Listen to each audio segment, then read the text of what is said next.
I'm not saying it's just the right thing. Oh, baby, it's Sunday, and you know what that means. It's time to bust out with the Brunch Busters. I am Bobby Munson, and that man right beside me, you know him, the infamous and Brunch Buster brother, Chris Parrish. How you doing? I'm feeling a little retired. How are you feeling? I'm also tired. I am. It's been one interesting week to say the least.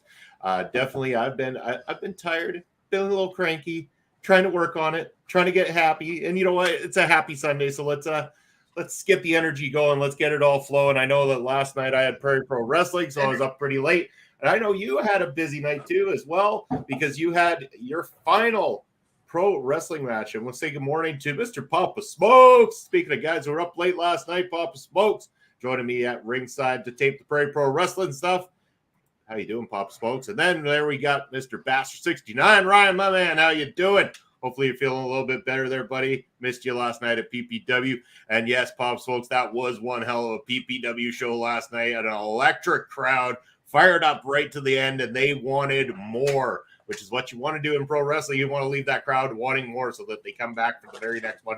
But Paris, let's talk about your match last night. The other PPW, there we go. Shout out to Pure Power Wrestling as well as Prairie Pro Wrestling. It's the only shirt I have. So that's right. Bob, I suppose we got to get Parrish a Prairie Pro Wrestling shirt, because wouldn't hurt to get a little extra. We need to get some OLE shirts. That's what we need to do. Well, but that's true. Time is a virtue, I guess. And just when I think the damn cat has left me alone, she's back for more. Good morning, Astrid. I tried, but I got a cat, man. There we go. Whatever. See if we can Good to do it right now, man. If we can get the kitty to do that. I have my doubts, but no, it's not working. It's not working. She's resistant. My favorite thing I like to do is just hold the cat up like it's Simba. Like a Simba thing? Yeah. Oh, okay. All right, uploading this to YouTube. It is not meant for kids. We tagged it appropriately. As I fumble my words. But yes, how was last night for you? I want to hear all about your match with Lumberjack Larry, the experience, just anything that went down last night. I know we were chatting a little bit off screen, but let's talk to the people. Let's let them know, how did things go last night for yourself? The match went really well. I came up on the losing end, but I mean that just happens. I did tweet out, I guess I forgot to kick out rookie mistake. That is not true. That was just a joke, people. Yeah, could not. I got beat up. So, but yeah, no, Lumberjack Larry's a great competitor. Absolutely tough as nails. His only flaw is that he's an Eagles fan. But outside of that, absolutely just a stud in the ring. So, yeah, a great match. A little bittersweet that it was last one, but I had a lot of great people there for supporting. I know Astrid got to watch it because our own Melball was filming it for her. So, just having a lot of people there for this. It was really nice, so I appreciate that. And we got Pop Smokes coming in with a big congrats there, Parrish. And again, it's bittersweet, right? I mean, coming to the end of that and everything like that, it would have been nice to be able to see you do some more work, especially if you could have come out our way. But hey, instead of coming out our way for getting yourself beat up, you got to come out our way sometime and have a good old party, a good old party. That's good. Well, that's my one big thing too in the entire time, that I never had a drop of alcohol in my system prior to going into that ring. So now that when I come down, I'll say when, because it's not an if, it'll be when. We'll get a little bit of the effed up. Oh, we sure will. Trust me. We'll be drinking a lot of shakers, but none of the Rogue Energy kind.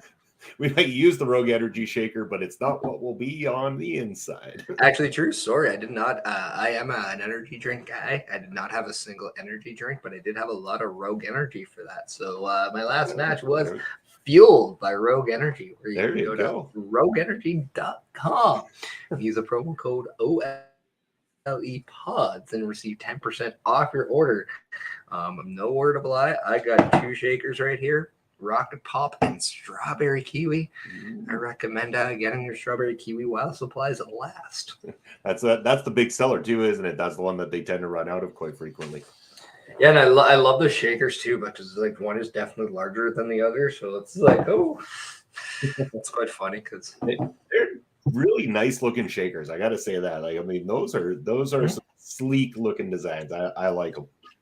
I wanted to I don't know, it blew my mind with the price difference of them because I was like, it's just a shaker, but I mean, they have some really nice ones. Like I think one's called like Gladiator. I want to get that. I mean, it looks cool. I mean, anything that's like a black and gold, I'm totally in.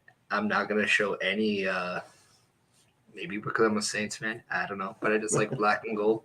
So Is that the reasoning that you became an NXT fan then? The black and gold's what drew you in? The Saints colors, all that kind of stuff? no, no, not no. I was an NXT fan because they had awesome action. But no, I mean, I'm just a wrestling fan, and I'm not a wrestling fan again now. So it's weird that that's what I am now. I'm just a fan again. Only a fan. Oh, you're not just a fan. You're not just a fan. You're a personality.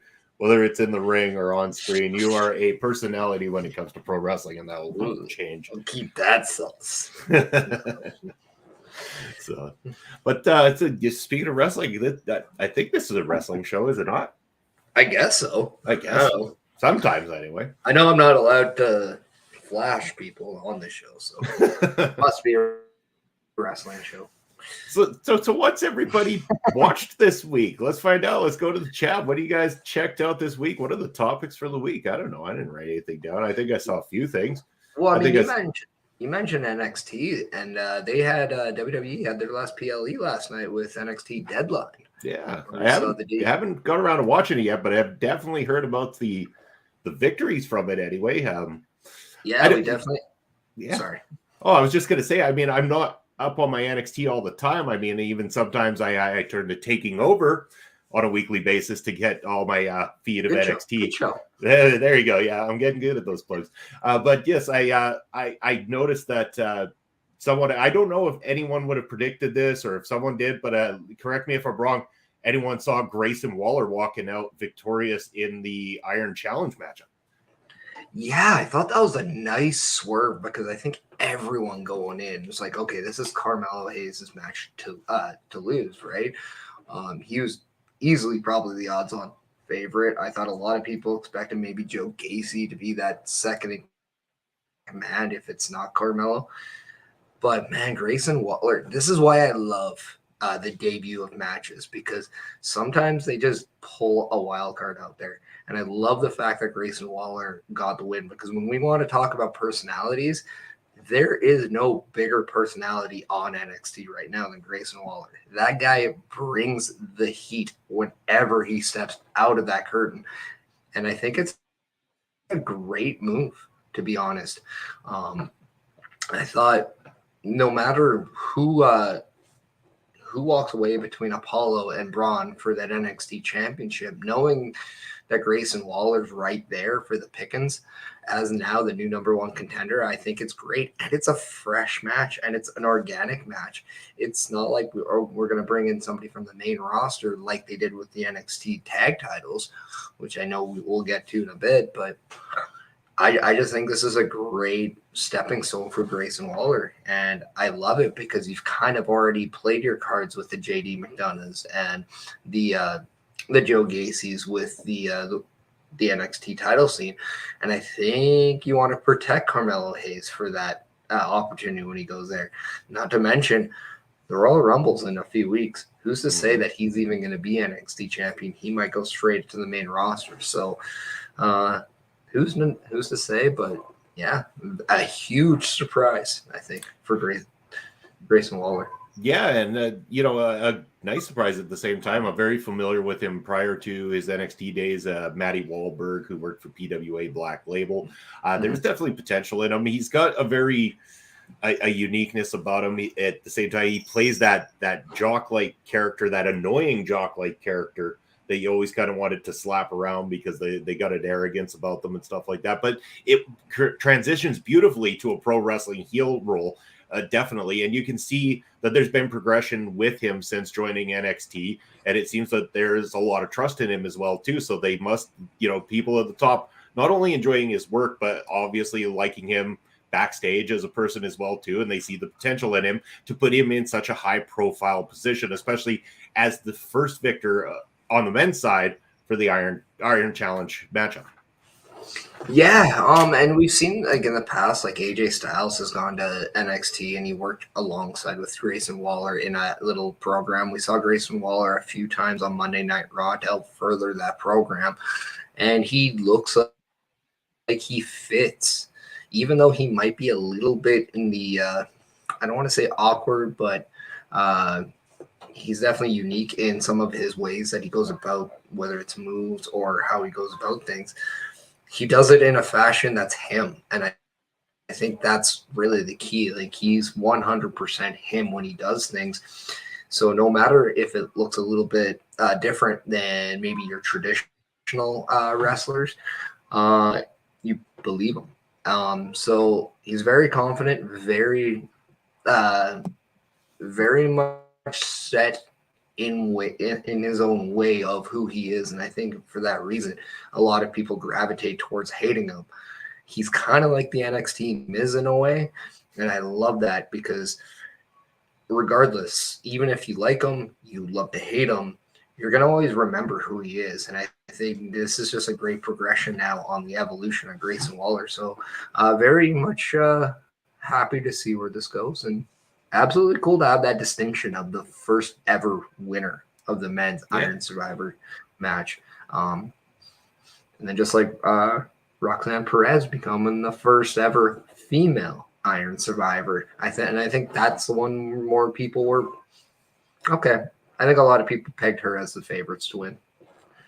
I was going to say, and again, because I wasn't too familiar, but again, I believe I've heard her name enough and seen a little bit of her work to know that they do see a lot of potential there, that she's a great worker. She's got a great future ahead of her. So why not push her at this point in time too? So great accolade for her. Can you just fill me in again? I'm sure you're more up on it because I haven't watched the matches yet. I've got to do that probably later today. How did the Iron Challenge match work out? What were the rules within this particular matchup? Okay, so you have 5 competitors in the match, right? And the match length is 25 minutes. So at the beginning, two competitors start in the match. Your object is to collect as many falls as possible, whether it's pin, submission, disqualification, anything that gets you a fall. Every fall is a point. So the object is like an Iron Man match to have the most amount of points at the end of the match, right? So instead of 60, it's 25. So yeah, the most amount.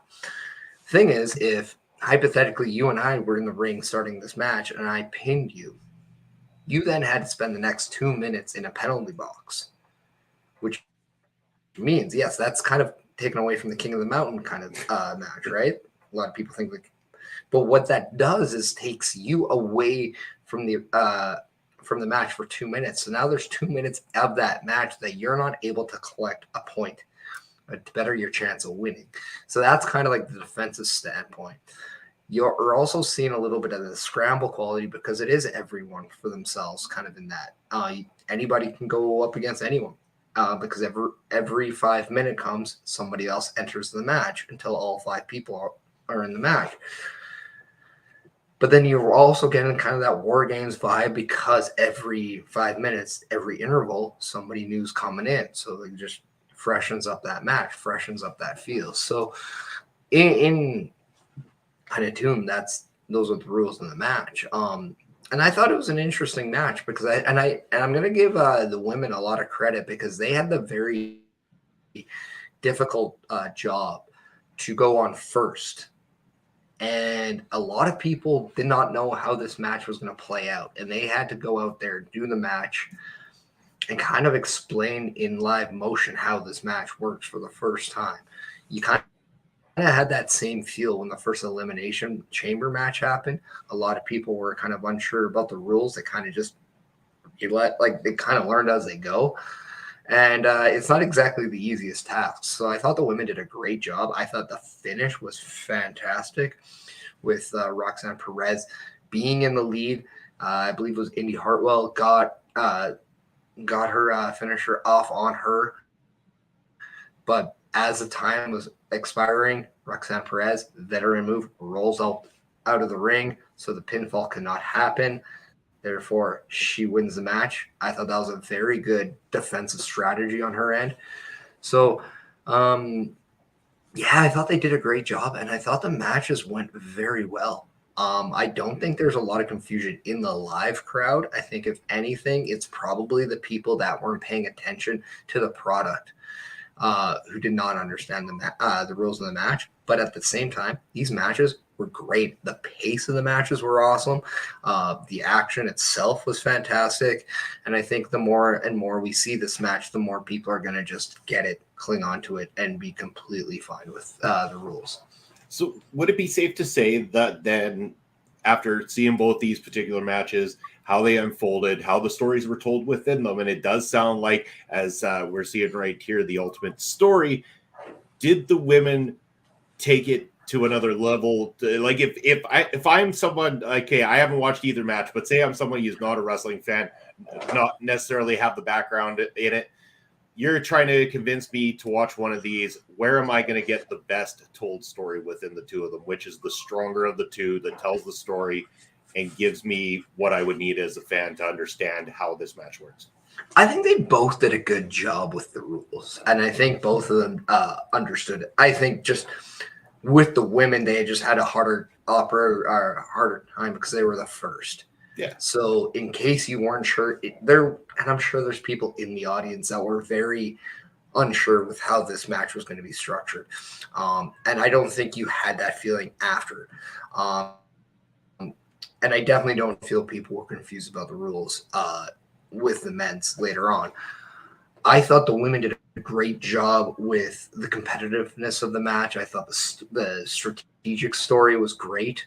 In the women's, especially with that finish where you saw that defensive play, and usually you don't see that defensive play from a babyface, but that's just a very good veteran move there. I thought Zoe Starks was a good standout in that match as well. I thought she had a good presence in that match early on, and I think they really pieced that the puzzle as they went on, and you got to have the right people in place. So I thought they did a really good job with that as kind of that end. But at the same time, I thought with the men, you also had that physicality kind of in that match. You also had that, just a different style. And we've seen in the past, whether it's on the main roster, we just saw it more recently with the War Games match, but also the Royal Rumble match. It's not exactly the easiest thing to have two different stories in the same match, and you want to keep the two separate. And I thought they did a great job with that. And in the long run, I thought NXT really claimed a new identity yesterday. So I thought that was really cool. If you wanted the best story, it all depends on what kind of story you wanted. If you wanted a great introduction, a great competitive match, and understand kind of how the match is played and a strategic story, I thought the women did a better job. But when it came down to a surprise factor and unpredictability, I thought the men delivered very much so on that one. Okay. So really, they both kind of aces by the sounds of it. So either one of them gives you the viewer something different. Again, I try to get a perspective of it because, again, when the rules are explained, it is, I do get that King of the Mountain. And it's a little bit of blend of some of these different gimmicks that happen over time. And I know that can be a little confusing, especially when you're just hearing it for the first time. You haven't seen it played out. So I'm kind of curious to know, but definitely going to have to check these two matches out. It sounds like both of them delivered. And again, if anybody has checked it out and you want to find out some great reviews on the particular show that went down last night, or maybe you just would rather listen to somebody talk about it as opposed to actually going and watching it, then you want to check out last night's special edition of Taking Over with Ed and Astrid, who broke down everything from the show. And you can go check that out right now on all our channels. So definitely tune into that. It was a great review show there, and they do wonderful work like they will be doing on a weekly basis every Tuesday night with Taking Over as well too. Yeah, and probably the surprise of the night where we saw the New Day becoming the new NXT Tag Team Champions. Yeah, they did pretty deadly, and then to me, those were the three takeaways. Obviously, the Iron Survivor matches, but then also the New Day becoming the NXT Tag Team Champions, which I was driving home from the show, and I was like, okay, is this a good thing or not? And then I realized, you know what? If this allows Pretty Deadly to stay in that picture, that tag team title picture, I think that's a great thing because I found that they were starting to finally portray to everyone who they were and becoming a great act. And if there is one team that complements their quirkiness, their entertainment aspect, it really is the New Day.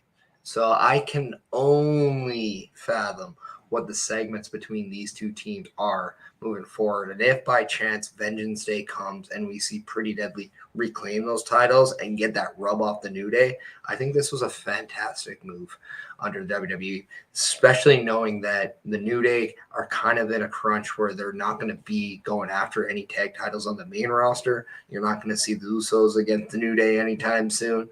So they really didn't have a lot of places to go right now. And I think this is a great opportunity and a great use of, okay, you don't have anything going on for them up there. Send them down here, and then we'll do something here.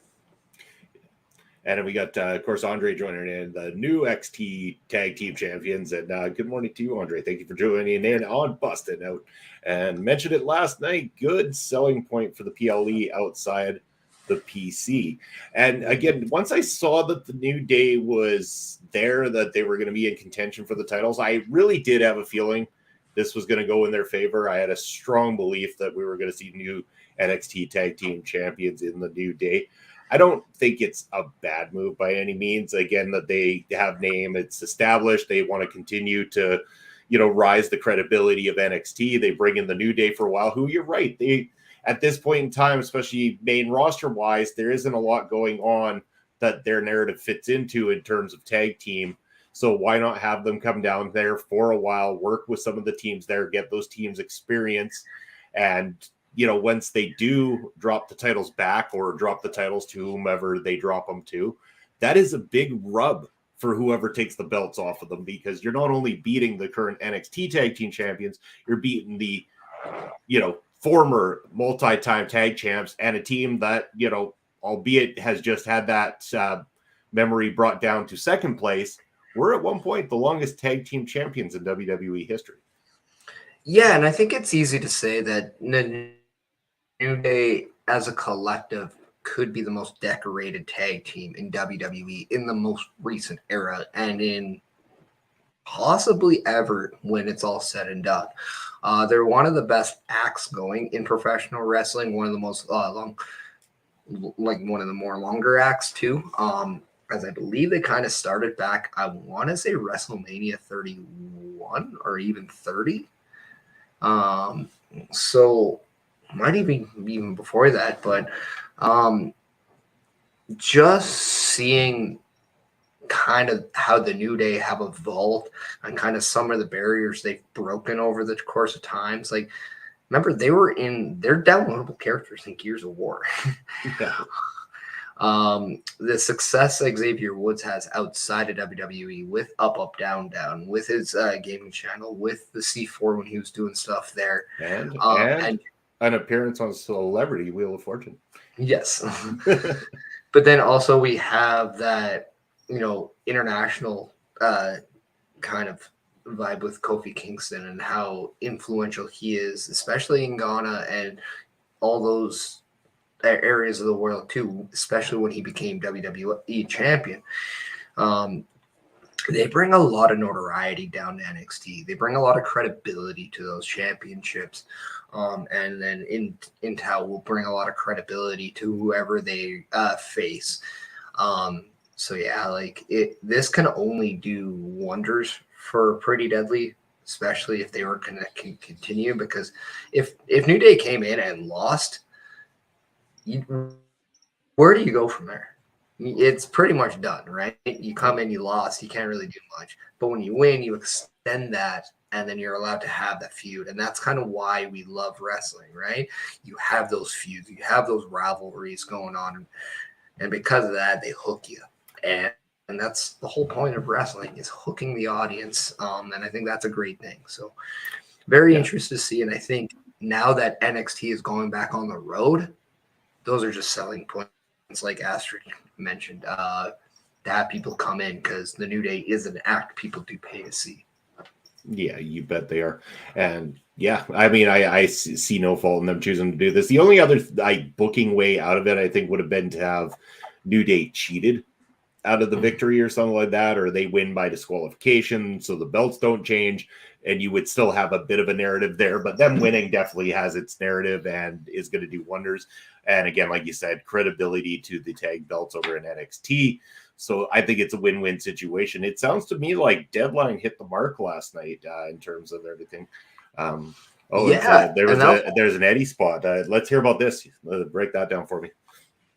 Oh yeah, the Eddie spot was absolutely hilarious. It was just a matter of everyone was throwing the championship to each other and pretending like they hit them, to the point where at one point, like if I can remember correctly, one of the members of Pretty Deadly threw the title to Xavier Woods, who then, and the referee was busy with Kofi. He then threw it to the other member because the guy from Pretty Deadly would then bump and pretend like he got hit. So then Xavier Woods sees that, he throws it to the other member of Pretty Deadly. He bumped. Well, the guy that just bumped for Pretty Deadly realizes this, gets back up. His partner throws him the title, bumps, and then throws it to Kofi, who the ref then was looking kind of like elsewhere, to the point where then Kofi just threw it on the ground, and then all four men are now laying on the ground with the championship. And the referee looks over and sees all four guys down, has no idea what to expect, and the crowd's just applauding in creative entertainment. So like it was just a great little spot, and the fact that it was done in a tag team atmosphere with all four individuals, I thought was just great, very creative. Yeah, I really get the. Sorry, I really get the impression, though, that Deadline was one of the more energetic and high-profile PLEs for NXT in the last little bit. Definitely one that kind of stands out a little bit stronger among the fans from what I've been seeing online, what I've been reading so far. Definitely sounds like they ended the year in beautiful fashion. Anyway. Yeah, and I know like we'll get to Final Battle right away, but the one thing I liked about NXT, and I think this is definitely something a lot of people liked beforehand, before they made the switch to 2.0, is that the takeovers and now like their PLE's Deadline, they're not like long shows. They're not like 6, 7, 8 matches. They're more or less 5, maybe 6, and they're usually 2 to 2.5 hours long. They never go on too long. They're pretty tight ran shows, and this was no different. And I think that was a great thing because a lot of people don't want to watch a 4-hour show every time with pro wrestling, right? So I think they do a lot of great stuff there. They amplify kind of the importance of each match. So by then it amplifies the show itself. And I think they did another great job going back to that format where it's one I always loved when the PLEs are not regular NXT time slots like they've done in the past. If it was their own, Deadline felt like it was their own like big show, which I'm happy NXT is going back to those again. Great identity for the new NXT. I think we're going away from TakeOver itself, and I think we're going to see their own kind of spin on it. So I like that aspect, whereas when you get to Final Battle, there were about maybe 10, 11 matches, kind of a thing. So you're getting a completely different form of entertainment there. But yeah, and let's just cut the cord in this. NXT does not have the best professional wrestlers of all the rosters, but what they do have is a lot of characters, very entertaining show, and they play to their strength. Some of them are really good in the technical aspect. A lot of them are really good at the entertainment aspect. And I think that's a big takeaway from NXT is that they always hit the mark on what their strong suit is, and they don't try to be what they're not. Yeah, it really sounds that way. And yeah, I mean, they were up against competition too last night. So, I mean, they really did have to put their best foot forward and do their thing and stick to their guns. Because, I mean, when you're up against what presumably is the more pure wrestling show on the cards, you need a reason to draw the fans in, or at least draw in your niche set of fans, because not everybody, like you said, wants to watch 4 hours of pro wrestling on a Saturday night. So, but you would have to if you wanted to watch Final Battle as well too, because that also took place last night, going head to head against NXT. Yeah, and if you like title changes, this is the show for you. Seemed like every title was changed with I think the exception of Samoa Joe being, I think, the only person who retained his championship. Wheeler Yuta once again became pure champion. We saw the Briscoes defeat FTR to become the new tag team champions. We saw Claudio Castagnoli regain that Ring of Honor championship by making Chris Jericho tap out to the swing. What an interesting spot to go with. So probably the spot of the night where people had the most to say about it. I think when we're talking about the Eddie spot on Deadline, that's the one where everyone's just like, yeah, okay, love it, nostalgic factor, we love Eddie, awesome. This is one where it's different. This is the one where it's gonna get a lot of people. You either love it, you hate it. Polarizing spot. I thought it was creative. I thought it was different, and I thought it set them aside from from anything else you saw last night. So with that being said, good job to Claudio and Chris Jericho for, in this time and age, trying something new, having the balls to do it, and doing it pretty well, I thought.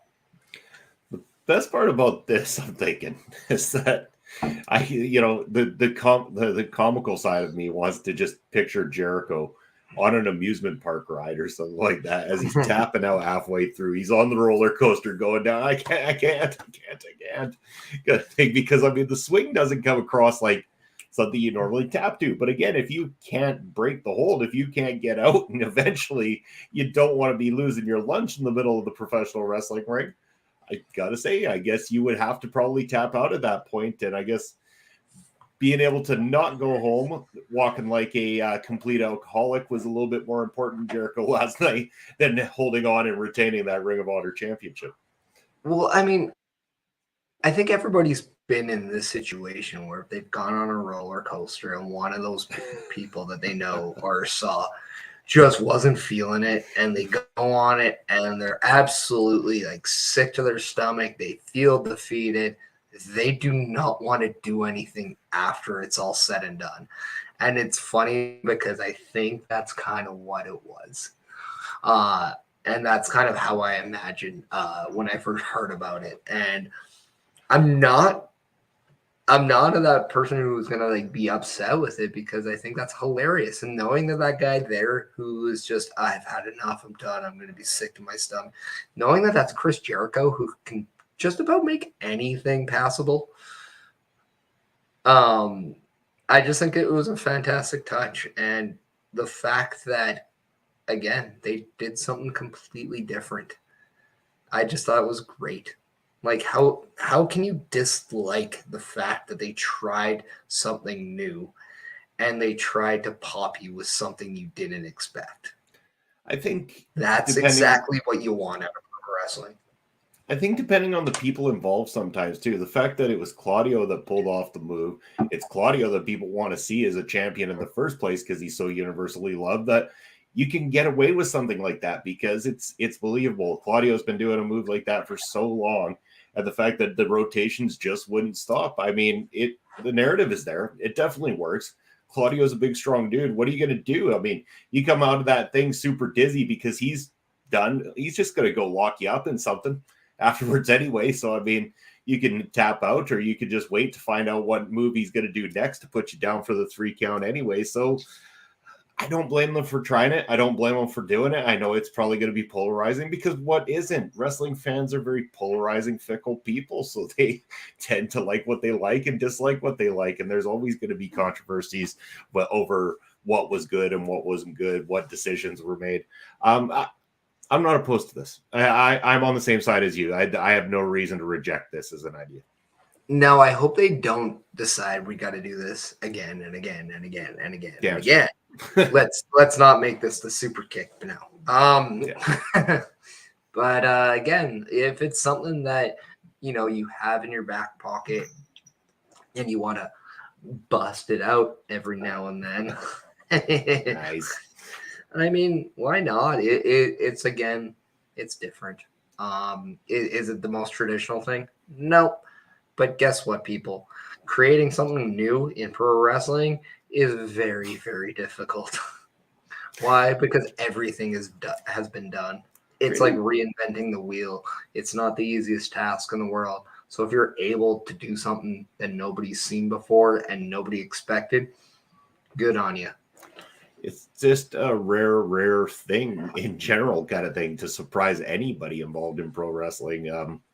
So yeah, I mean, again, that's like inventing anything. It doesn't just have to pertain to pro wrestling. It's anything. If you can make somebody actually believe something, like believe in something is done differently, and you get people talking, it's good on any form of entertainment and stuff like that. Because again, every show, every movie, every song essentially is in some way, shape, or form been done. It's just a rearranging of what previously existed and how you put that together to intrigue a new audience. Yeah.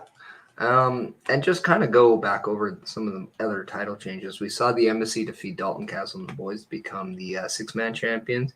And a title change I was very happy with because I'm a big fan of this person, but Athena becoming the new Ring of Honor Women's Champion by defeating Mercedes Martinez.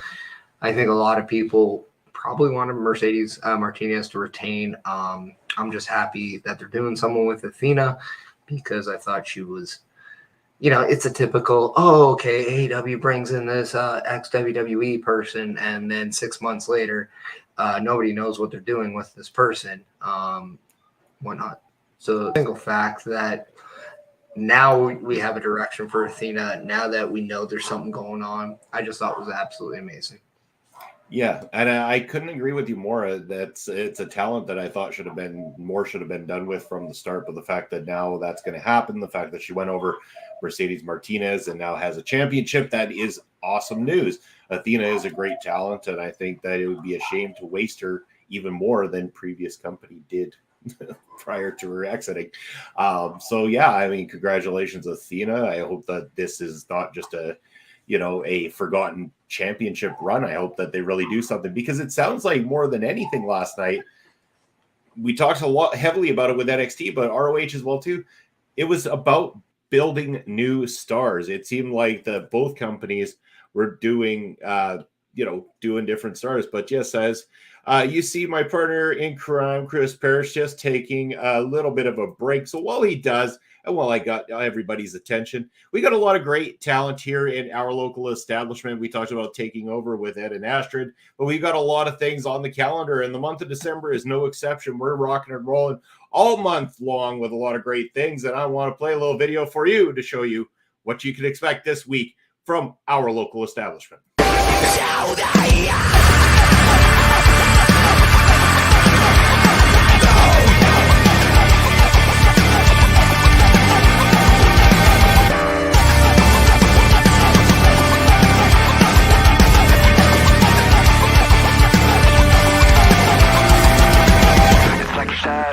To me, like a voice inside my head. It's like a fight that I cannot win. I'm falling, frustrated, intoxicated. I know I'm losing myself. I can't take it anymore. But I'm not done. I'm not done. I won't give up until the end. But I won't fall. I'll stand away.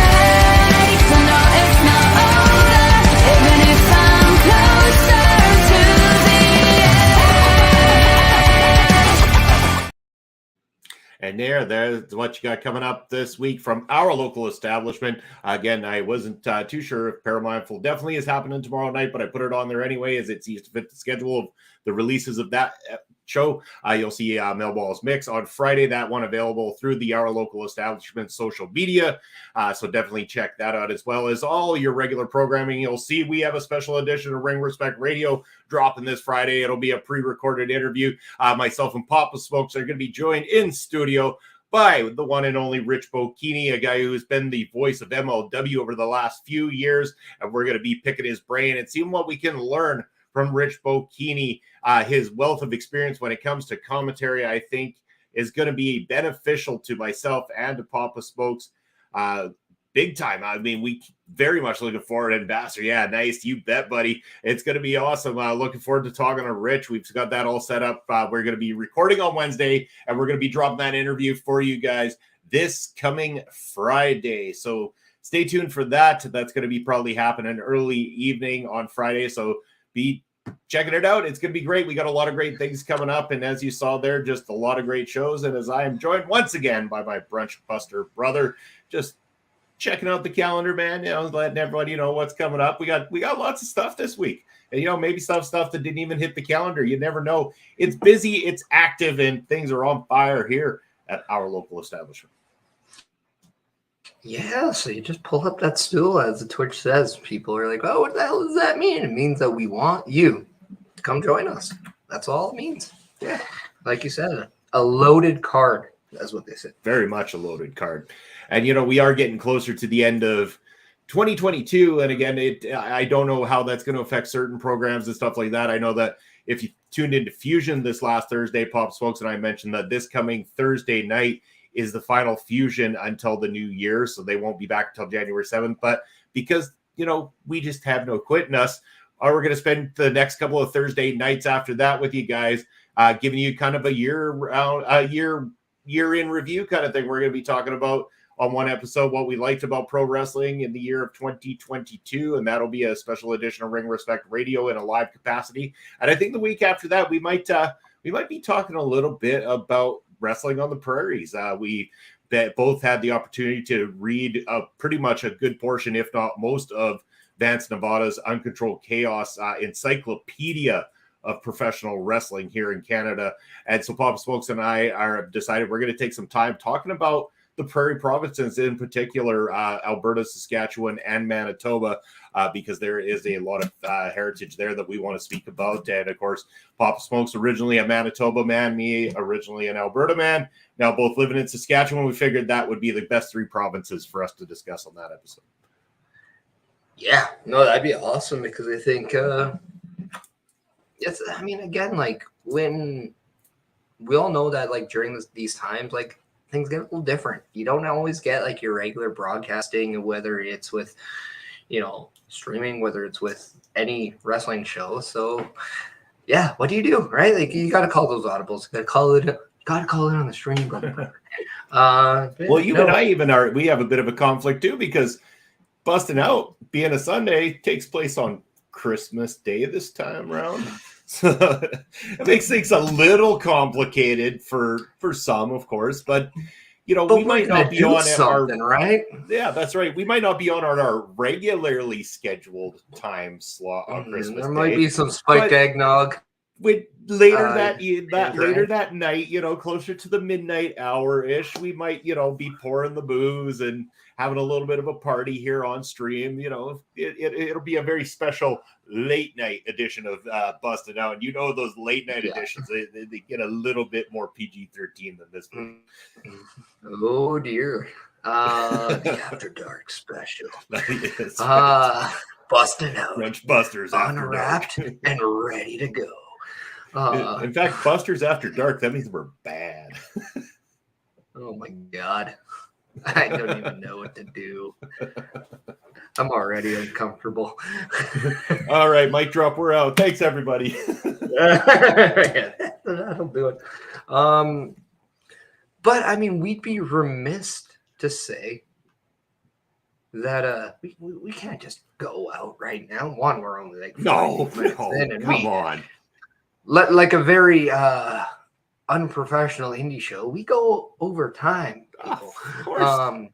But and there's always a but. There's always a but.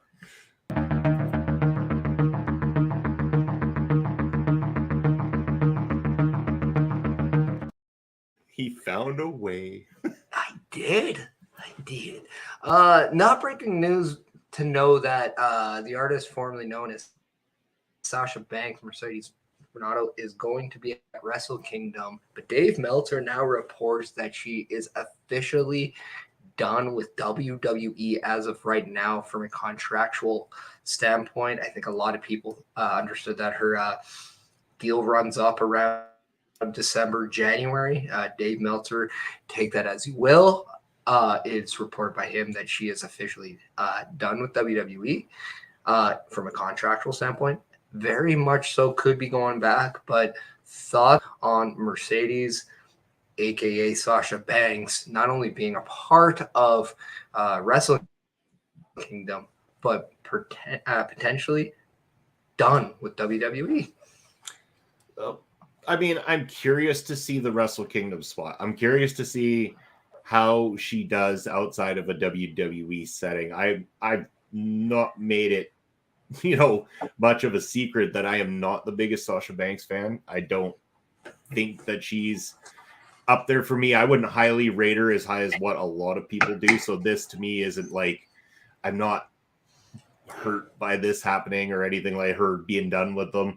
I am curious though, because again, she always gave me the mind frame that she seemed in it more for the entertainment side. She was in it more for the spotlight side of it rather than the wrestling side. And that's not what you get when you go to New Japan or anything like that. New Japan is more wrestling centric. And I'm very much interested now because if she's heading over there, this isn't going to be, a slouch match. Like she's going to have to give it her all. And I'm kind of curious to see how that pans out, how she works that match over there, what kind of style she's going to bring to the table. Because again, the Japanese style is a lot different from what they do in North America, especially in the WWE.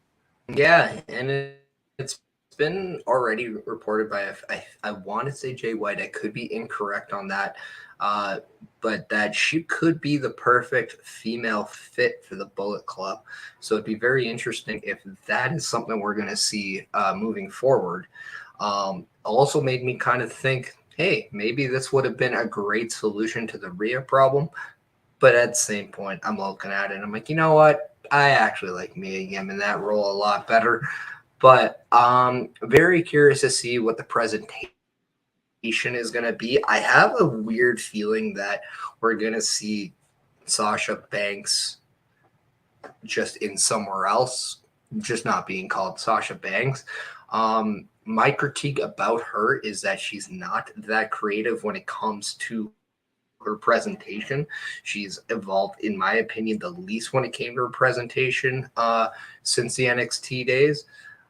But I'm also very curious because I know she's passionate about the business. I don't think that's something I question from her. But what I do want to know is what the presentation of her at Wrestle Kingdom is going to be. Just like you, I'm a very curious individual with that end. And if by chance this is the end for her in WWE, then so be it. If not, then I'm interested to see kind of where that goes. She wouldn't be the first person to want to venture out and do a few things outside of WWE, only to say, you know what? No, that is where I want to be. But if by chance she wants to go and do some stuff with New Japan, if by chance she wants to go to AEW, maybe have that match with Saraya again and have that redemption match, all the power to her. It's her career at the end of the day, and you got to do what's best for you and what you want. So I wish her nothing but the best, and I'm very curious on what she wants. I'm not going to lie, she's not the selling point of me to purchase Wrestle Kingdom, but I am going to be very closely intertwined with my attention span because I am curious on what she is going to do. Yeah. And I'll watch a Wrestle King. I'm not one that watches New Japan regularly like our own Melball and Andre do, and they do a great job of doing watch-alongs and reviews, so make sure to check out their channels and support them. I'm sure they'll be doing something of that fashion when it comes to New Japan Pro Wrestling. Even if Andre's still in the chat, let us know. I'm sure that's already a lock. But again, Wrestle Kingdom is always, it's the WrestleMania of New Japan Pro Wrestling in a sense. It's that big event. It's the one they put all the marketing into, all the, if big events that's happened, this is right up there. I like it. I like watching it, and I'm very curious because again, it's a different style. It's going to have to be a different presentation. How well is she going to get received over there? Because again, she might be a star, but she definitely isn't their own homegrown talent or anything like that. Will she be immediately, accepted? And it's also different acceptance there too, because everybody is not, that audience isn't quite the same. This isn't the audience that gets off their feet and cheers and, or boos or does anything of the sort. This is very much based on performance in the ring and stuff like that. The moves matter. The match you put on matters. They're going to cheer, or not so much cheer, but clap and be respective of anything that you do that is solid inside that ring. So again, she's going to need to bring an absolute A game in order to get over big with the New Japan audience. Is she capable of it? For sure. There's no doubt in my mind she's capable of it. I've just, like you said, she's never progressed enough, never done anything that made me go, wow, like she's definitely up there for me in terms of star power. When it comes to the horsewomen, I mean, yeah, you can make that argument that Charlotte hasn't progressed much, but Charlotte's presentation is a little bit different anyway to begin with. I mean, yeah, okay, I give Charlotte maybe more of a pass in that sense. I find Sasha a little bit more bland than I would find the presentation of a Charlotte. But I think that there is that opportunity that you might see something different. Sasha could go over and give you something different in a New Japan. I think she could possibly have been working on it all this time in preparation for it and everything too, getting herself ready to unload something completely different, which will get everybody talking. So yeah, that's where my curiosity rises, and I'm definitely going to be watching. I have to watch it because I got to know what goes down. Whether or not I'll survive it, that's always the tricky part with me in New Japan is I'm not a very late night person. Like I will stay up late-ish, but man, I become a super crank after a certain amount of time or a certain lack of sleep, and it's not pretty. I mean, that's when Bad Bobby comes out. That is a nasty bastard, that guy. But that's where I struggle. It's like I'll have good intentions. I got my coffee, my probably a Rogue Energy sitting there. I'm ready to go, and I get one match in, and I'm like, shit, like I'm fading here. So usually it's a day after thing for me. Yeah, and I remember kind of the last time I sat and watched a Wrestle Kingdom in entirety, and that was the Jericho Omega one. Oh man, it's we're talking Final Battle earlier, and I will tell you this is one of those battles to watch. But at the same time, it's not a battle because of the show's bad. It's just a battle because of the time frame staying up, and I think that's kind of the thing. If you want to get used to kind of this, you got to rest. You got to take that nap, or you got to do something to rest your body prior. And yeah, no, I'm very interested of what she does. Is there an angle there? I do think that she'll get that reaction. I think after seeing Jericho kind of go there and not really changing the way he worked all that much, and just made sure he executed, I thought allowed other people who don't necessarily work the Japanese style to go over there and have success. So I do think there is that opportunity for Sasha Banks or Mercedes to go over there and do her thing and be all right. I'm more curious to see, okay, is this going to be her plan? Is this her new road? Because I'm now kind of looking at, okay, who are the people I want to watch her out in the ring with? And a lot of them maybe aren't New Japan. Even though I love to see her do something with Kairi Sane, I think that would be a great match outside of the WWE banner. But then I'm kind of clamoring to more North American matchups, whether it's like the Deonna Purrazzo's of the world, whether it's maybe the Jordan Graces of the world, maybe it's Mickie James again. Who's to say? But I think too, like at the end of the day, if I was a female in the pro wrestling scene and I'm leaving WWE, I would be very clamored to go to either AEW or Impact, because those have to be the two stronger female rosters, right? Yeah, I would 100% agree with that. So, I mean, but at the end of the day, if she wants to have a little bit more say on what she gets to do, then yeah, I can understand her not wanting to be a part of WWE. Although, I will say, the one person that has always made sure that she was presented to be a star, is kind of the one running WWE in the creative right now. So I will look at this as tongue-in-cheek right now because I will only believe it when I see it, and I think that's the best way of enjoying it. Very good. Yeah. So I don't know if I have any more to add to that particular subject or not. So what else do we got? But a good transition, because we're talking about someone currently in the performing scene making kind of decisions for herself. Yep. We were also seeing a non-current performer kind of make decisions for himself, as William Regal has apparently used an out clause in his contract to get out of AEW and has been, from what I understand, confirmed to be WWE bound again. After starting over the British, or the group in the AEW, turning on Jon Moxley to help MJF become champion, only to be turned on by MJF. Now is rumored to go back to WWE. What are your thoughts about William Regal's decision to part ways with AEW and return back with WWE?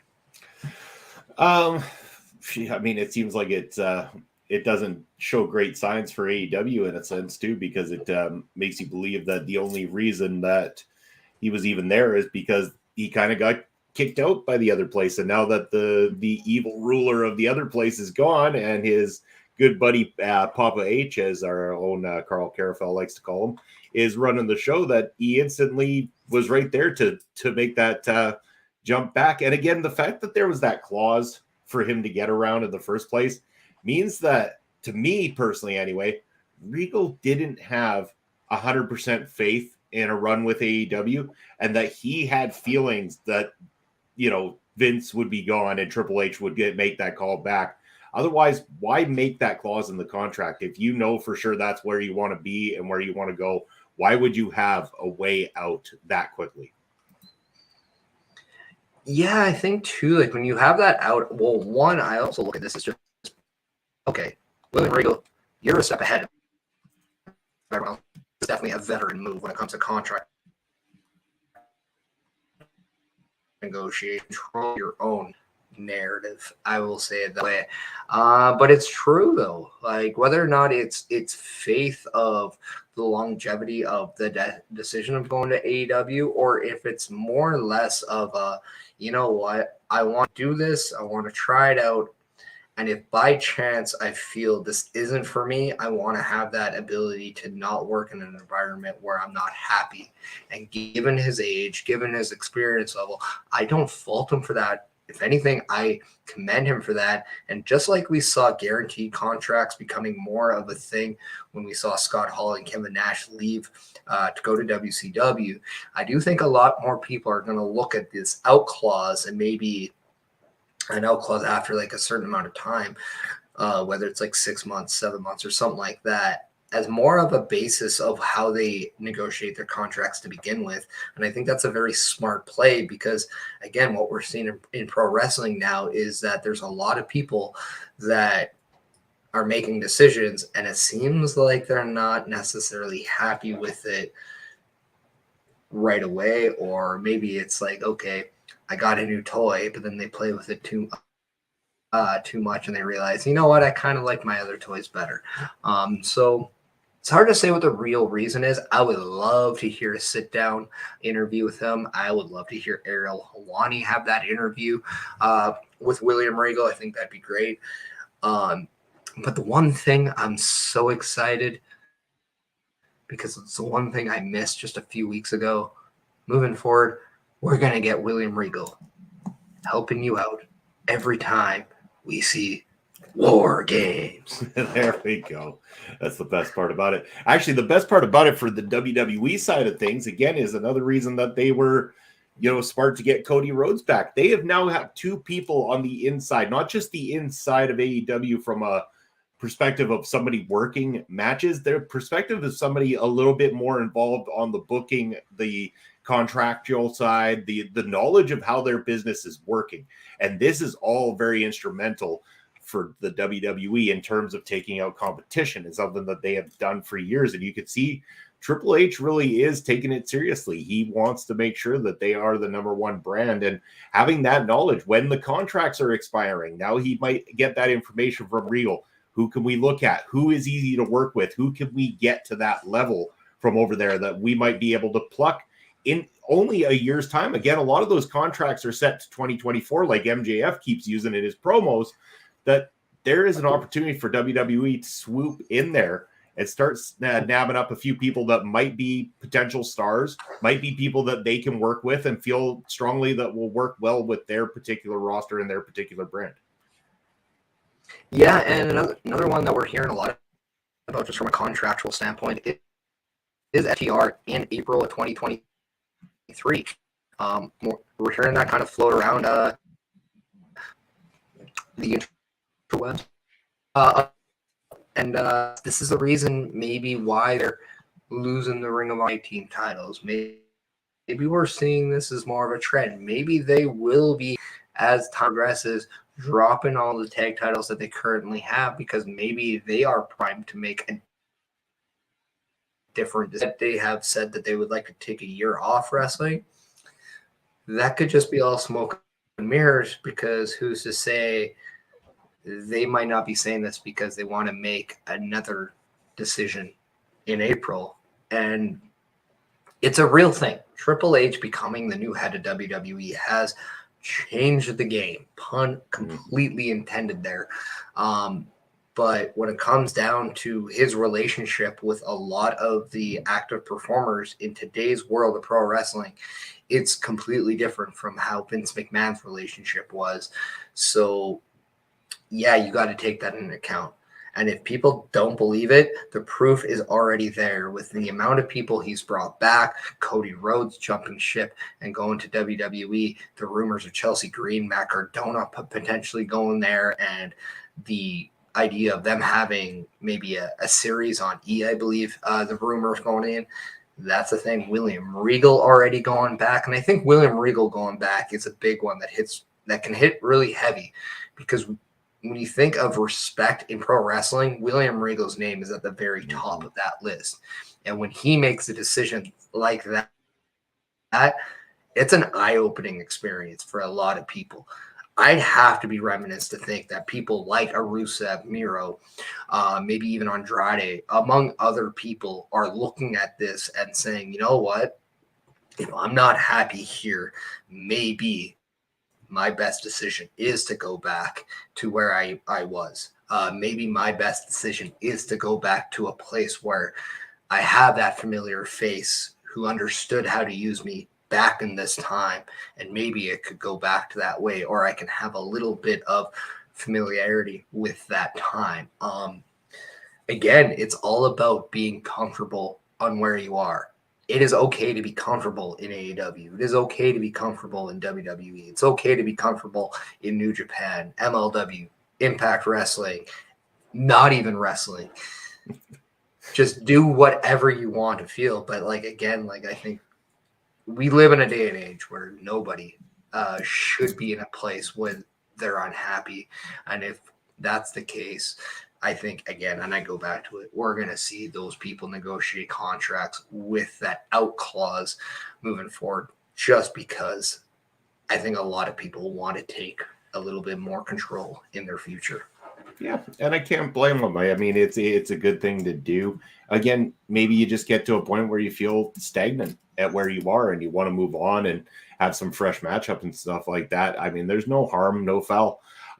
So yeah, you will see a lot of it. I believe that the Regal will be the stepping stone for more of that to happen. And I'm not just saying it's going to happen with people signing with AEW. It'll happen with signing for WWE or signing for New Japan. Again, I mean, I know some of those companies have been a little bit more open to people working other spots and stuff like that. And we're slowly starting to see it with WWE, but it never hurts to have that out in case you really do want to do something else, or maybe you just want to get out of pro wrestling altogether and stuff like that to move on to another, another form of a career and stuff like that too. And it's good to have that. It's good not to feel like you're tied down to something for multiple years with no way out and you have to do the obligation regardless.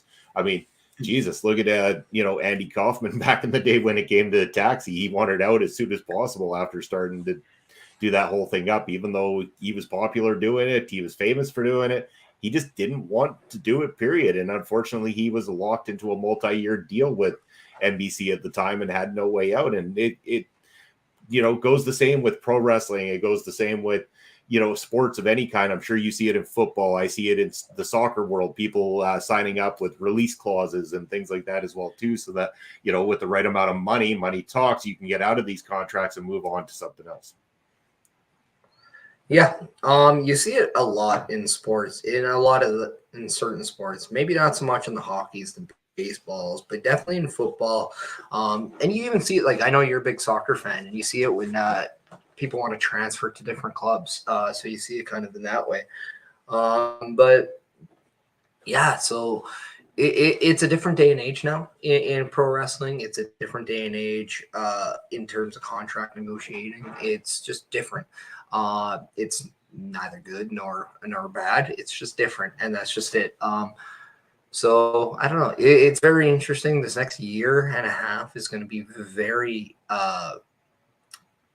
interesting with the contract situation, and I think it's really cool that we can talk about free agent wars again in pro wrestling. I think that's very healthy for the scene because I think it was MJF who even said, like, the best thing about this is that wrestlers have options, which means that if you're not happy with one place, you can go somewhere else, and that creates the ability of people like us to talk about this stuff, to be invested in it, to worry about it. Because, like, if you're a hockey fan, you love July 1 because of free agent frenzy.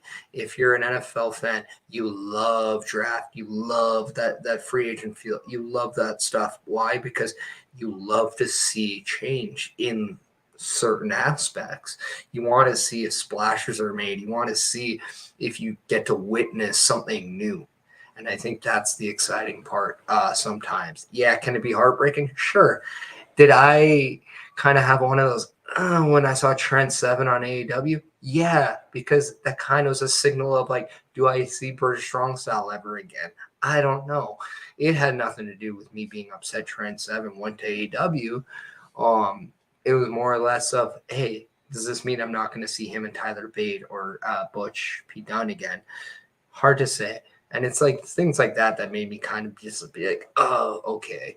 But at the same time, am I going to see people like Dustin Rhodes, when it's all said and done, rejoin WWE and we can see him with his brother Cody at some point again? I don't know.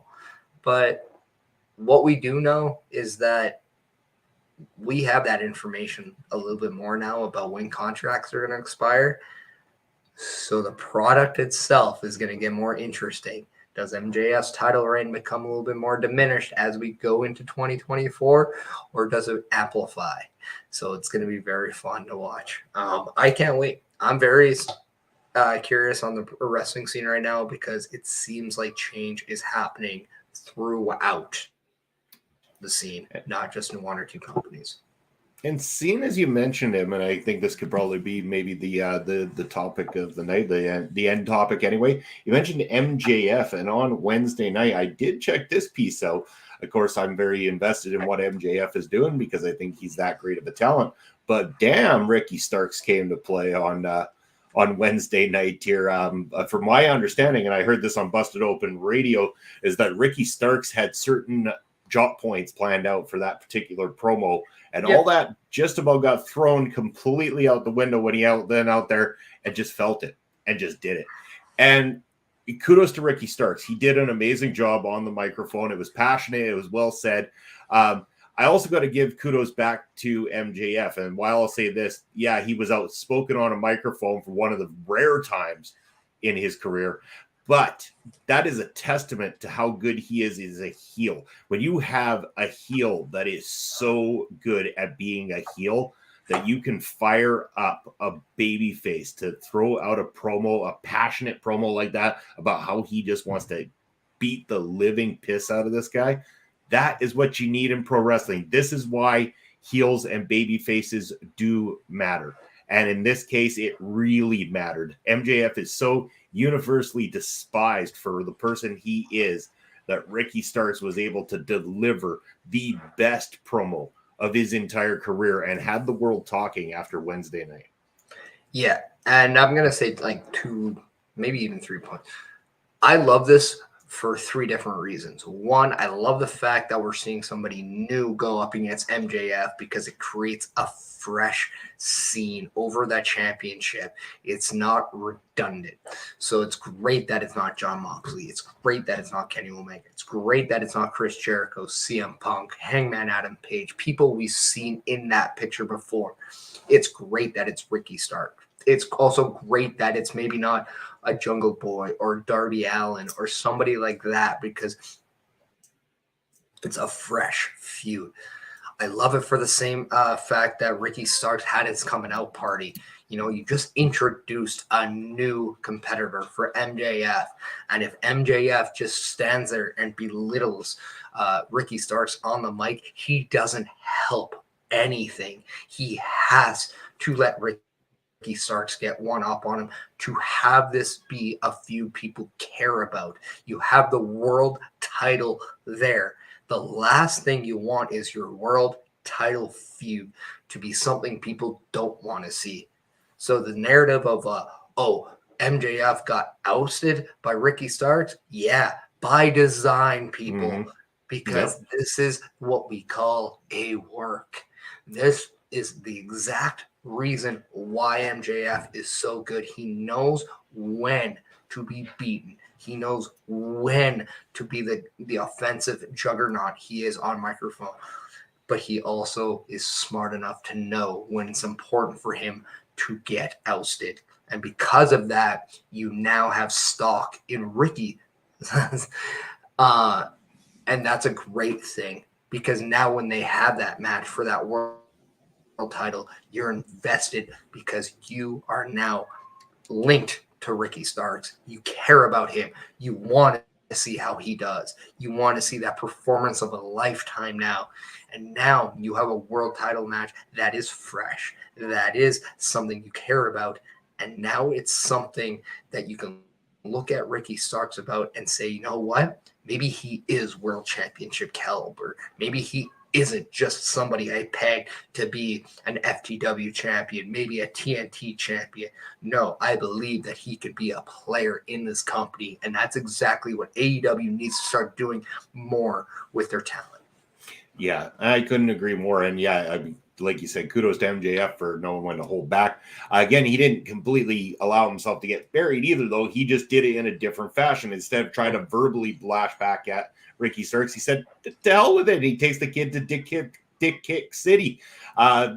It's all that was needed. He's a total SOB, but that's what works about it. That's what fired Ricky Starks up. That's what gave the passionate promo. And Ricky Starks got his in with MJF. MJF got his in back at him. And again, this does a great job of building that matchup that they have coming up. It makes you believe Ricky Starks is competitive enough to get in there. Ricky Starks now looks like someone, and he even mentioned it in the promo. All it takes is that one night, that one opportunity, and I go over you. I end up taking your belt from you. Like he's saying that I have the ability to make you lose that title right away and destroy your run. And damn it, if you don't believe it, that crowd was firmly behind it. Definitely so. So yeah. And did I hear believe? I believe in life after love. Do you really? I don't know. Because I believe in magic. And young girl's heart. I believe. How about that one? But yeah, no, I mean, and it's just it's good because again, like we're talking about NXT needing to re-identify who they are, right? And I think it's important for AEW right now to re-identify who they are. Eventually, everybody has to go through this phase. We saw WWE do this with the Ruthless Aggression era, right? I don't know if no one does it. Who is this guy? Joe Hendry. I mean, I think I think I might know a friend or a foe that believes in Joe Hendry. Oh, Yeah.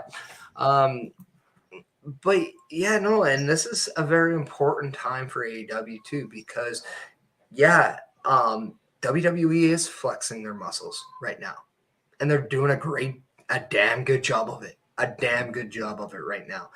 But what AEW needs to do is kind of just flex a different strength, and that is they have a lot of unproven talent right now that a lot of people want to watch. And because of that, they need to showcase this in the right thing. They have an absolute gem as a world champion right now who can help elevate every single talent he's in the ring with. And because of that, that's kind of their game.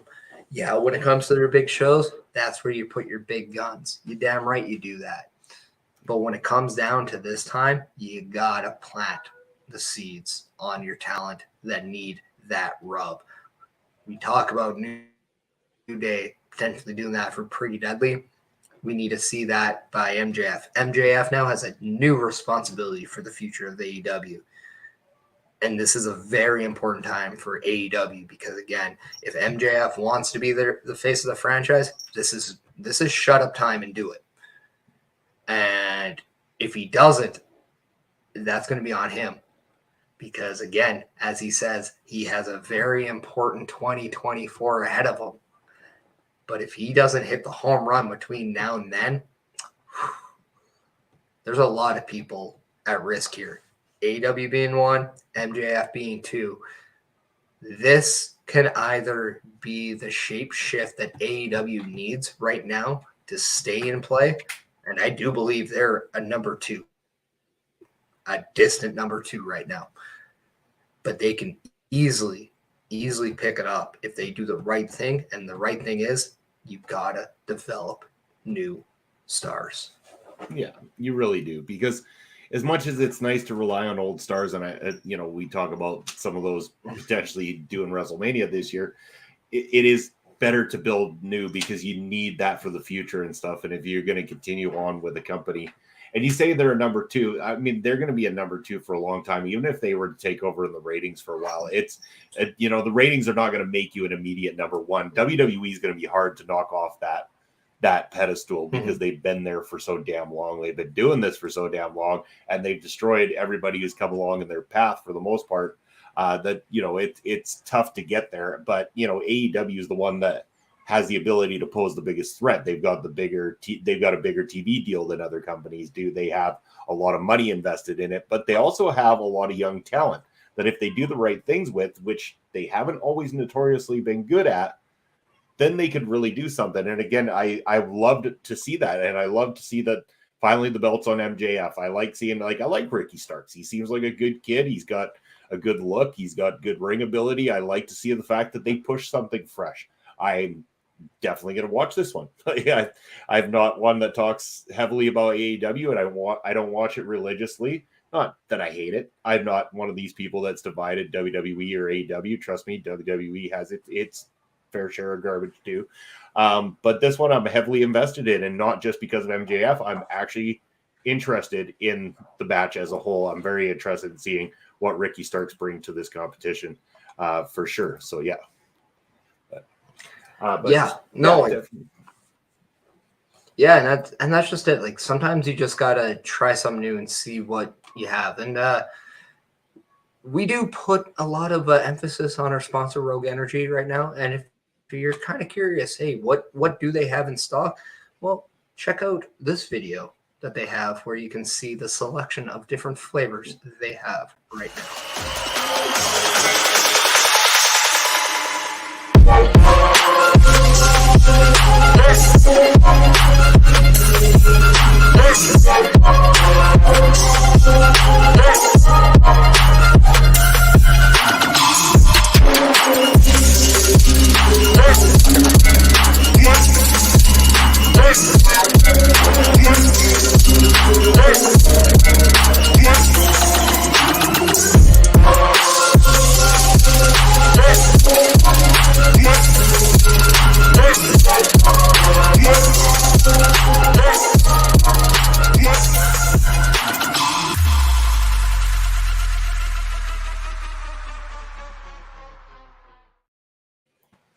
That's some damn cool stuff. That video is so Look at all those flavors.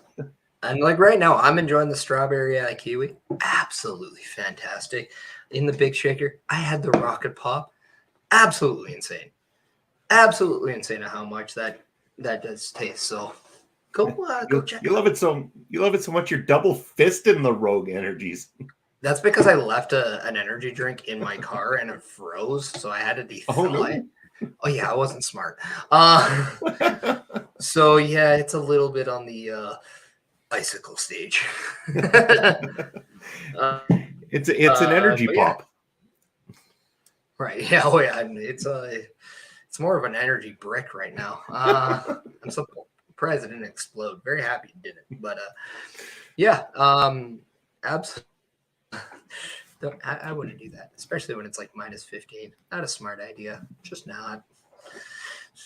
So maybe that's just a sign that I gotta switch my energy source up. That's right. But speaking of energy, I think now more than ever is a good time to maybe let people know where they can find us. And I'm sure, hey, like we're probably going to do a raid once the show's done. Anybody in particular that comes to mind? Have we started looking yet and thinking about who we're going to give our raid to today?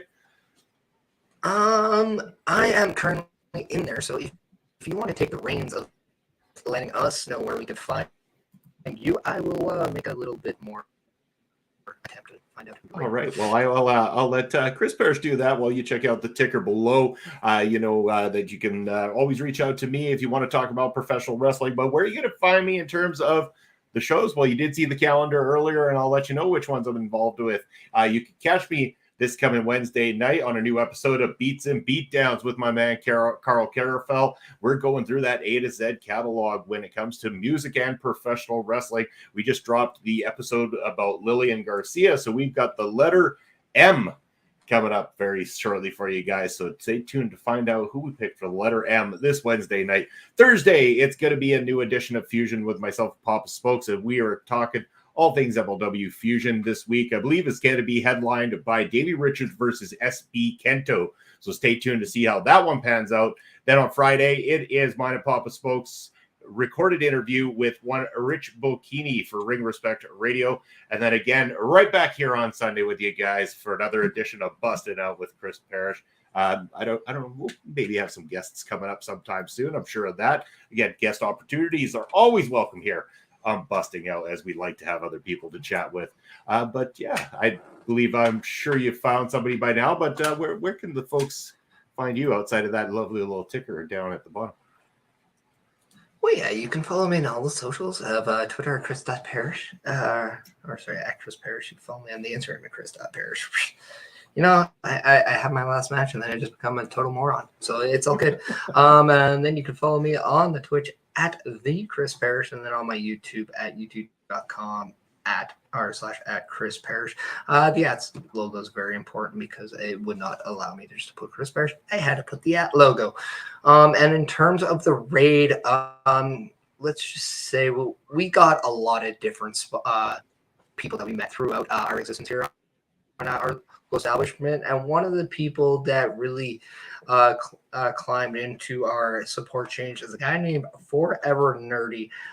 He is someone who, always, gives us a nice little bit of a love every time we go on to other streams. He always is very welcoming to us. So yeah, he's a different kind of streamer. He's playing some Fortnite right now. But just go and give him some love, some support, the oily way we like to say. Welcome him in, just like you have done with, I know we like to raid Heel Kevin a lot of the times. Just show him some of the same love as you do with us and with some of the other people that we raid. Great person there. And yeah, that is who we're going to raid shortly. Give him one of these. Ole! Ole! Ole! Yeah. But yeah, give them the love and support because we want to support as many small streamers here on Twitch. Again, if you're joining us on YouTube here today on the Video Bros Network, appreciate you doing that. Make sure to give a like and subscribe. Also, if you're joining along on YouTube for Chris Parrish as well too, like and subscribe. But if you're joining us here on Twitch, you will be shortly rated over to forever nerdy, and we want you to show the love and support as always, because that's what we're all about here. And yes, you have a wonderful day as well too there, Astrid. Thank you for joining us in the comments and being very active in the chat. Much appreciated. Always love the support that you provide to us here on Bustin' Out and all the other things that we do in our journey here of professional wrestling streaming video. Yeah, and for the people watching at YouTube, we want to say thank you as well. We will be ending this just like a normal way. So we appreciate all of you. And Bobby, I'm sure you're ready to say ole to everyone and get rid of have fun with the rest of your Sunday. I am as well. Thank you, everyone, for spending the time with us. Have a great Sunday. Be safe. And you have been Bustin'. You can feel the room shaking as you're running out of breath. If you're ready to rock, we'll just let it fall. Are you ready now? Are you ready to move? Let's just move.